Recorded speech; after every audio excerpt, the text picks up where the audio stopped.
Dans cette vidéo, nous allons étudier les documents que je vous avais donnés pour répondre à cette question. Pourquoi a-t-on reconstruit des églises et des cathédrales durant le Moyen Âge? Étudions d'abord ce texte. Donc c'est le texte d'un moine du XIe siècle, donc qui a vécu à l'époque dont nous parlons. Aux environs de la 3e année après l'an 1000, surtout en Italie et en Gaule, on reconstruisit les églises. La plupart étaient pourtant en bon état, mais les chrétiens rivalisaient pour en avoir de plus belles les unes que les autres. Il semblait que la terre se débarrassait de ses vieux vêtements et revêtait çà et là un blanc manteau d'église.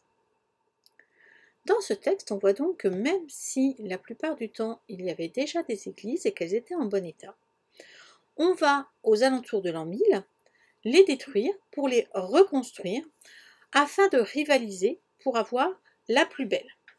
C'est une façon pour les chrétiens de montrer qu'ils sont dignes d'aller au paradis. Donc, même les plus pauvres vont donner de leur personne ou de leur argent pour avoir la plus belle église. Donc, quand on parle des vieux vêtements, en fait, on parle des vieilles églises et on parle ensuite d'un blanc manteau d'église, le blanc symbolisant la pureté et la beauté. Voici une carte avec les cathédrales et les abbayes qui ont été construites à cette époque. On a en particulier la cathédrale de Reims, dont nous allons parler tout de suite, mais aussi celle d'Amiens et celle de Paris, dont vous avez vu des extraits dans le C'est pas sorcier.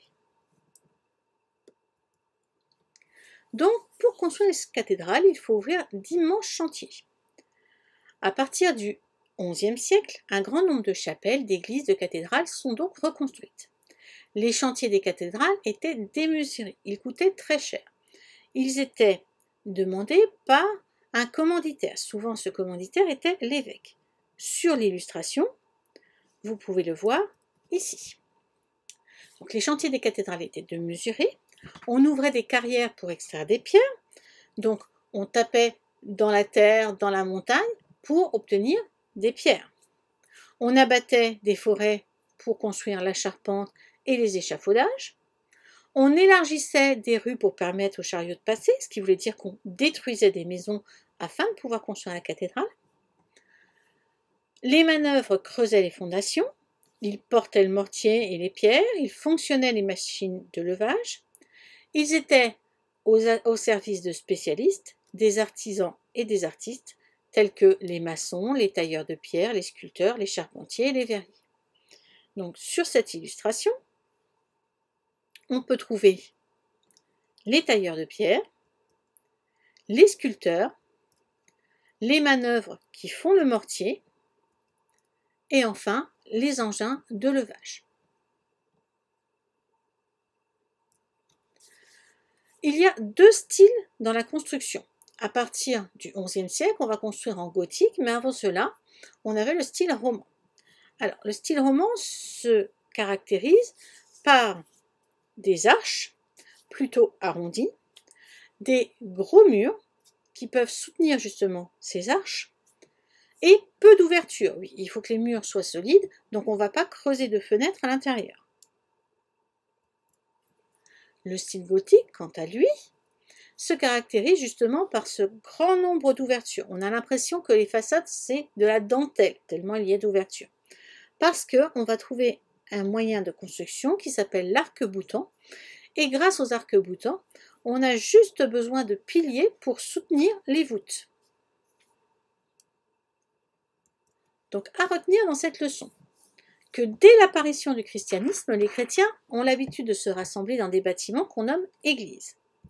Mais à partir du XIe siècle, dans un grand élan d'ardeur religieuse, c'est-à-dire que tout le monde est croyant et veut vraiment montrer qu'il est croyant, un peu partout, on construit de nouvelles églises, mais aussi des monastères, des abbayes et des cathédrales. Les raisons pour lesquelles un aussi grand nombre d'églises sont construites à ce moment-là sont multiples. Il y a bien sûr la foi des chrétiens, il y a aussi l'enrichissement de l'Occident et sa prospérité. On fabrique beaucoup et on vend en particulier à l'Asie, donc on s'enrichit. Et enfin, il y a la puissance et la richesse du clergé. Les hommes d'église sont très puissants et donc pour montrer cette puissance, ils vont construire des cathédrales et avec les impôts qu'ils peuvent lever, ils sont donc très riches, donc ils peuvent construire ces cathédrales. Du XIe au XIIe siècle, les bâtiments sont plutôt de style roman. L'art roman est sobre mais imposant, c'est-à-dire qu'il est peu décoré mais il est massif.